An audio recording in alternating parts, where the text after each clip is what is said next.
Good morning, beautiful being. It is 2021 and I am here and you are here and it is lovely to be with you again. And it's a new year. Let me tell you, it's a new year. And we're inside because it is too windy out, so I'm going to show you something that I picked because it got windy yesterday. G'day, gorgeous. It's great to see you. Look at this. Here we go.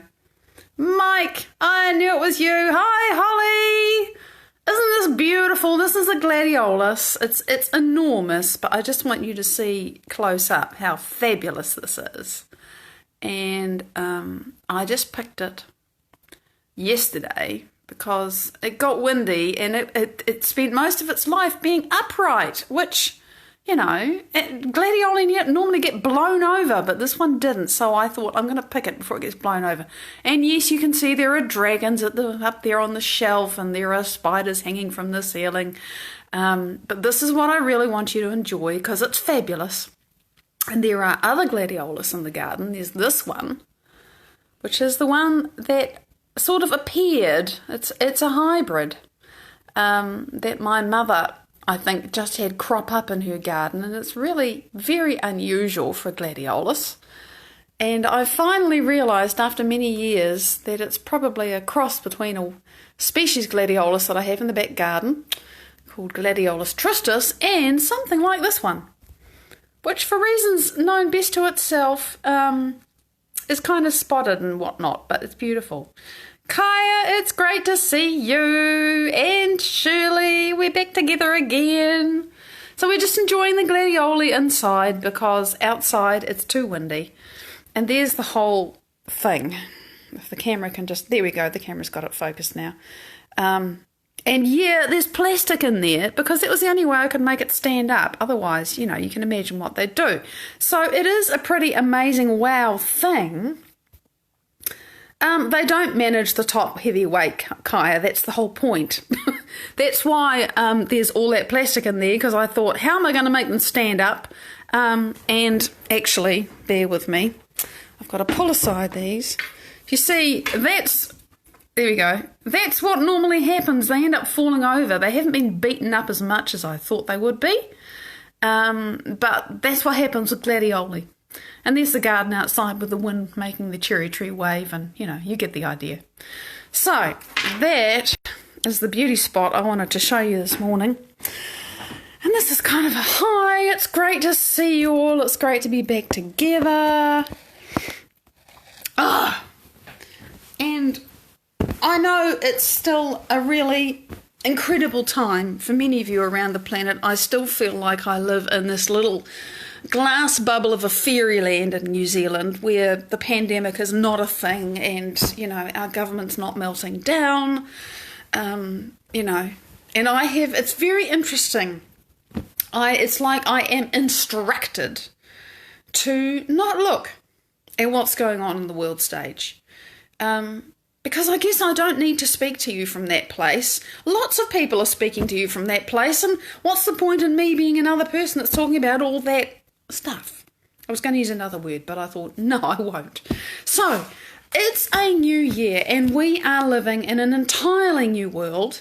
It's unprecedented. Nobody predicted this, and nobody knows. You know? Nobody knows. There's so much that's unknown, so much that's unfamiliar. And it may be unpopular saying it, but I think that's good. Because if we know how it's going to be, if we know what's coming, nothing's changed. And by the way, things that haven't been working well for a long time generally have to fall apart entirely before something new can come in, and it's painful and scary and messy.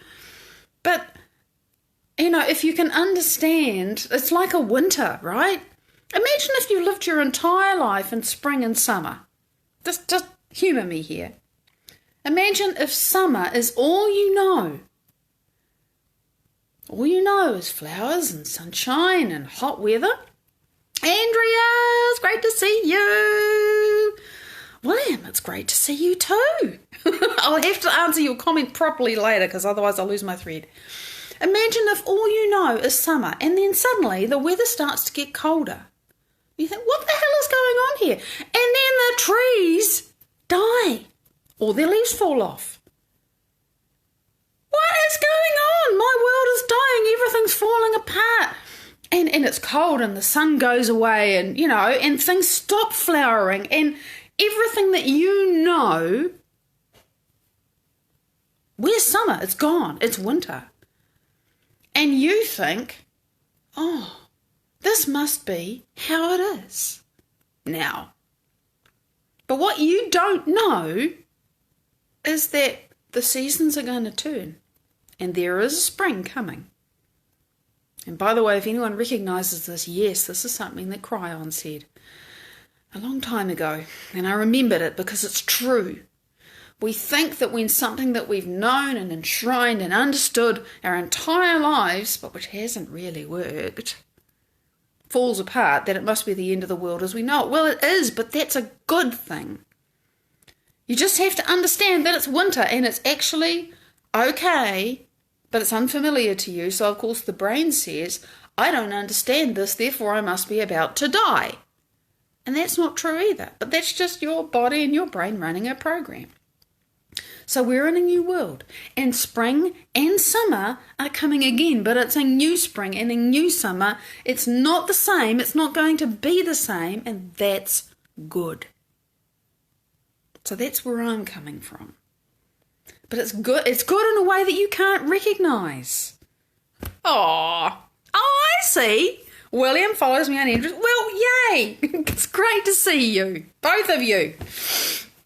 So it's a new world and a new year for me too. And so I want to talk a little bit about what I've been doing since I went offline. And, oh gee, where do I start? Because it's like, this is a hello, how are you? Not how are you, I know how you are. You are absolutely how you have created yourself to be. And you are getting exactly what you need, and so am I. And I say that not in any way as you deserve the shit you've got, if you've got shit, right? What I mean is, I know this is a truth. We get what we need. We get what we need to prompt us, poke us, beat us over the head, shove us towards growth. And sometimes what we need to get our attention enough to break us out of our accustomed ways of being has to be really, really loud and frequently painful because we resist change like it's the devil. We frequently do. And yeah, when things are falling apart, they're often coming together. But when it's falling apart, you're just saying, ah! So, So what have I been doing? Well, I look back on last year and I am abundantly grateful for who I was last year. But I am no longer that person. It was on the 2nd of January. And, I have my meditation journal here. I'm not going to read it to you. But I had one of those experiences that people have when they consistently and persistently and with passion and devotion to themselves, which is me and some of you, do the work that you learn from Dr. Joe Dispenza if you do. And yeah, I'm going to keep on raving about that because it just gets more rave-worthy. And one of the experiences that people tend to have sooner or later if you do this work consistently is that you sit down and you do a meditation, and when you open your eyes and you stand up, you are somebody else. Nora, it's great to see you! And I had that happen on the 2nd of January. I was one person before and another person after. And those of you who are aware and sensitive to energy will already know that in truckloads. I am not who I was. And it was interesting in the process of that meditation to feel so much gratitude to who I have been, which is something that I really struggled to do, actually. I've tended to look back on who I was and go, oh, God. And those of you who've been watching me for a while will remember that. And I mean, that's just a small part of the change. It's, oh my God, Maddie, you got me here. Thank you so much.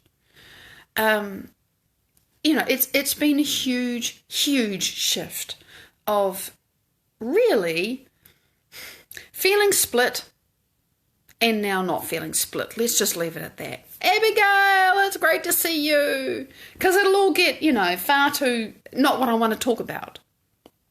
It's just a process of me really becoming whole on this earthly plane that has been happening, for about 11 years.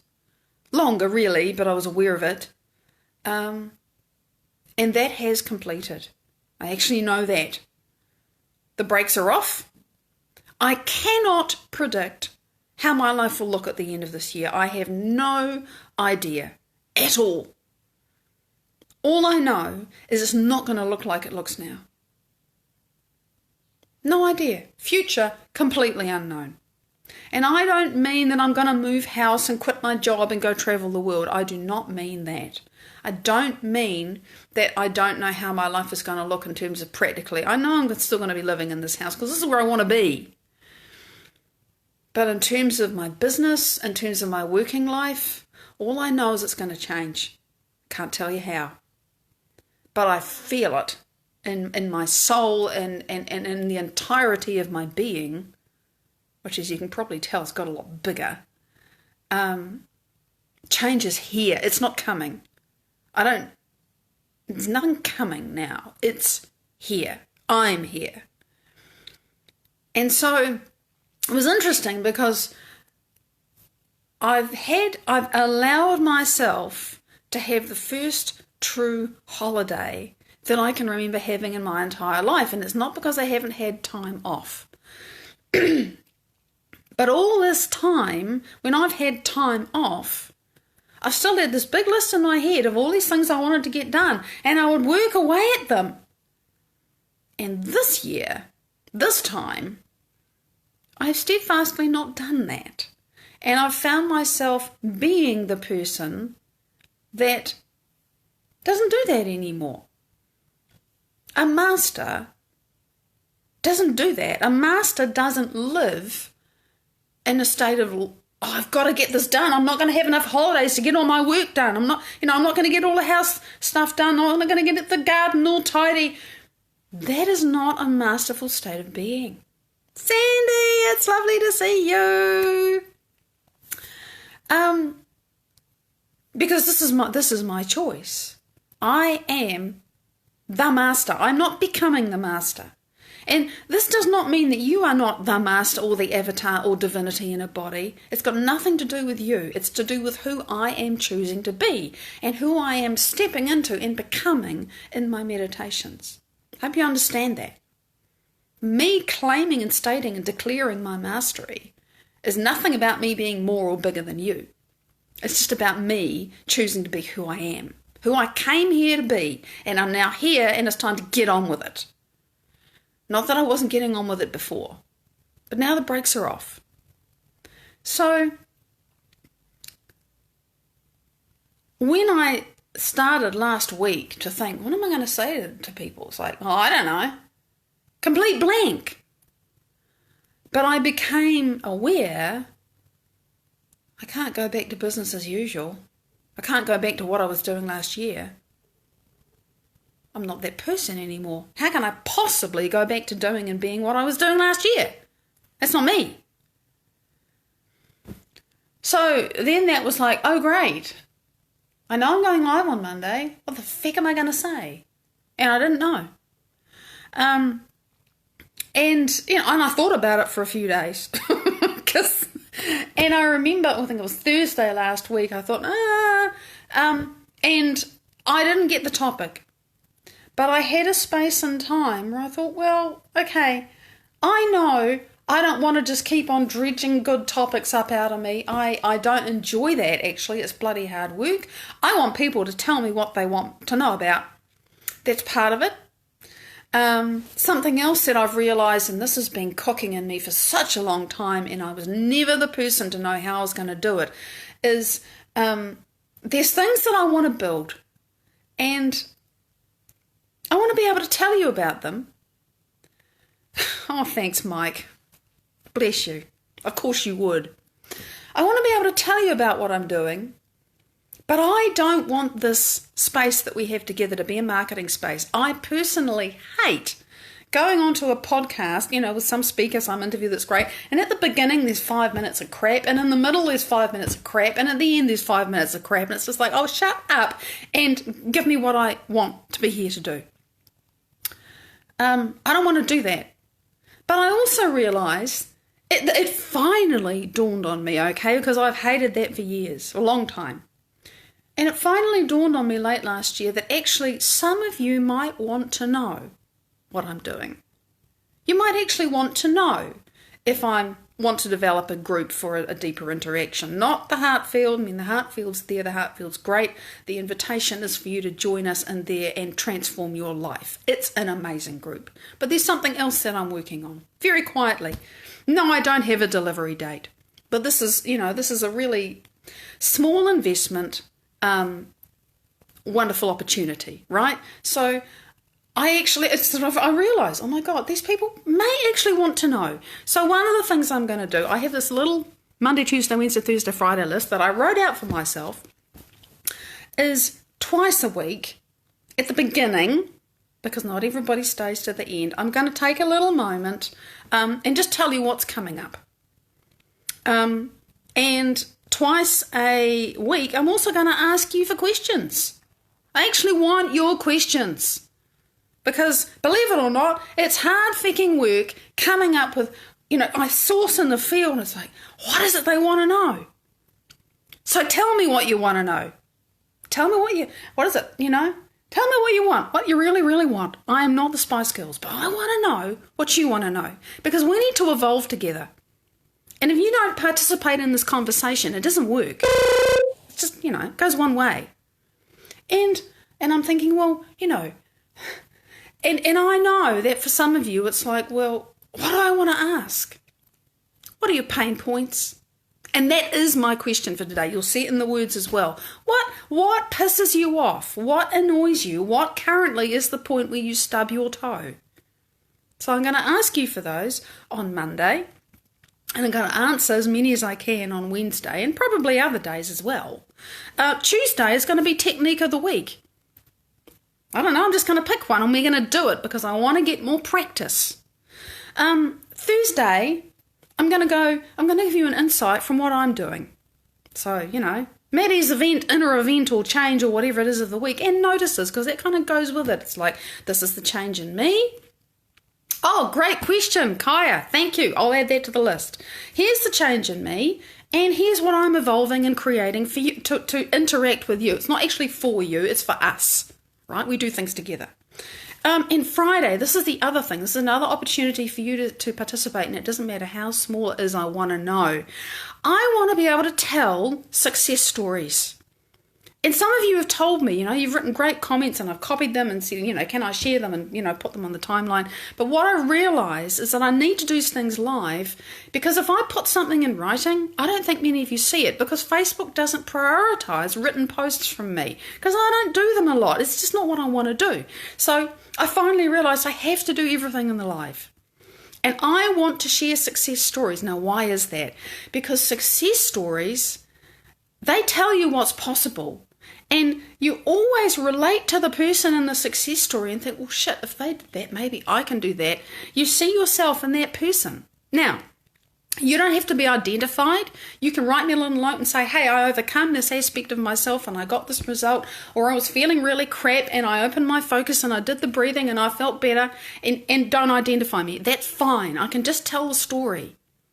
The point is that when you step up and allow your success to be shared, other people can start to believe that it's possible for you, and you just don't know how powerful it is when you allow that to happen. So, success stories, I want to know your success stories no matter how small they are, because one success story has a message in it. And my experience and my knowledge, that's my journey, Abigail, that's the thing. And living it. So that's my Thursday. Yeah, I'm not just regurgitating other people's. That's the thing, right? So I want your experiences to add to our community's body of knowledge and experience.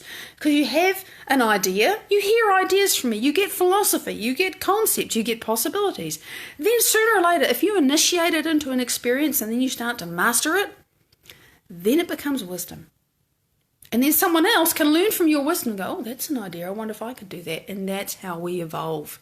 Oh, God. So much of this is what I've learned from Joe Dispenza. He so inspires me and how I'm relating to you. I'm so grateful to that man for living the life that he lives, for being my inspiration. So that is how we're going to play. And I'm giving myself full permission to change it if I didn't get it right straight away. I'm going to keep talking to you and I'm going to keep asking you to participate. Because it's not about me, it's about you and it's about us. And what I want to create together with us. And believe me, it's huge. But I can't do it without you. So let's create this year together. However we choose to do it, let's create, let's make magic. And rather than looking at the world and going, oh my God, life is happening to me and this is scary and I don't understand it and, all of that. Let's be bigger than our experience. Let's be bigger than the environment, our bodies, other people, time and where we are. Let's be bigger than all of it and create what we desire. And that's what I want to do this year with you. Thank you so much for joining in. I'm going to keep asking you to do that, as you will. Big love. Until tomorrow. Bye-bye.